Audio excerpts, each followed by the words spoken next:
Гаяс Исхаки. Отрывок из романа Нищенко. «Значит, развелись», – проговорил Вали. «Развелись. Сагадат теперь независимая женщина, которая надеется не на кого, только на собственные силы. И она решила учиться». «Все это так», – протянул Вали. «Свобода – хорошее дело, но на что она собирается жить в Петербурге? Года 2 назад, когда Габдулла был приличным человеком, он дарил ей довольно много драгоценностей. На пару лет ей должно хватить. А что будет дальше, один Аллах знает». Тут с маленькой корзинкой в руках появилась Сагадат, а за ней вся компания Мансура. Мансур с Вали пошли ей навстречу и усадили пить чай. Вали давно не видел Сагадат. Перемены в ее внешности, энергия и уверенность в поведении полностью подтверждали слова Мансура. «Вот она, татарская женщина!» С восхищением думал Вали и был рад, что Сагадат освободилась от Габдуллы. Отказавшись от положения жены богатого человека, выбрала учебу, хочет стать полезной обществу и теперь уезжает далеко, куда татарки до сих пор не ездили. «Поздравляю вас со свободой», – бодро сказал он.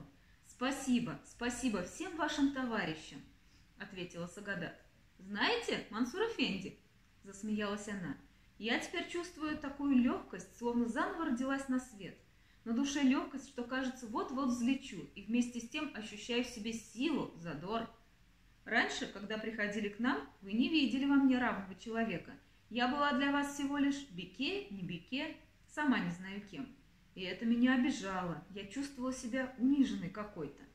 А теперь вижу по вашим глазам, все вы считаете меня другом, товарищем. Я несказанно рада этому». Мансур взял руки Сагадат и стал пожимать их. Глаза его, то ли от радости, то ли еще от чего, увлажнились. Не отпуская ее рук, он сказал: «Сагадат, все мы бесконечно счастливы от того, что ты, первая среди татарских женщин, выбрала трудную дорогу в жизни и бодро идешь по ней. Стала нашим товарищем. Мы гордимся дружбой с тобой». «Гордиться-то пока нечем», — улыбнулась Сагадат. «Но товарищи мои...» Слово это как-то по-особому прозвучало в ее устах. «Я чувствую в себе довольно сил, чтобы одолеть трудности, которые меня ждут. Не пора ли покончить с жалкой участью бесправной и покорной татарской женщины? Не пора ли показать ей верную дорогу?» Она принялась пить чай. Приближалось время отправления поезда. В зал набились люди, опрятно красиво одетые девушки-курсистки, молодые люди в новых с иголочки студенческих формах, громко переговаривались, словно желая привлечь к себе внимание, чтобы все видели, что они непростые люди.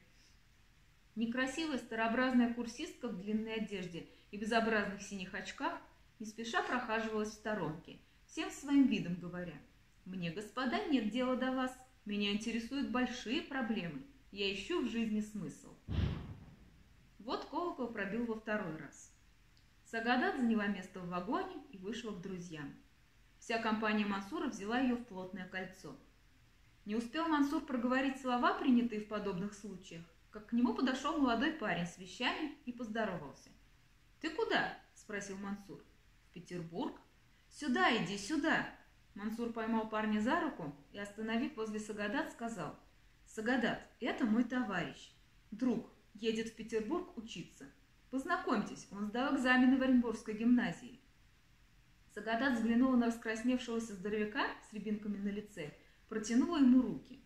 Большими, не привыкшими к рукопожатиям девушек руками, он взял в ладони маленькие ручки Сагадат.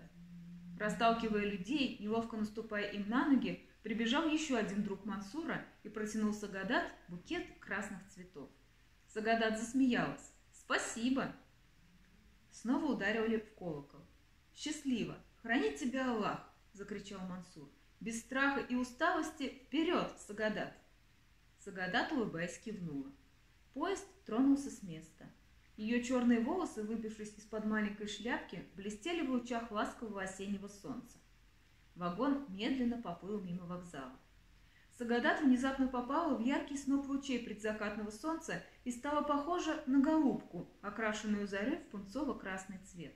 Мансур крикнул вдогонку: «К солнцу, Сагадат!» Вали добавил: «К жизни!» Сагадат с улыбкой помахала им букетом красных цветов.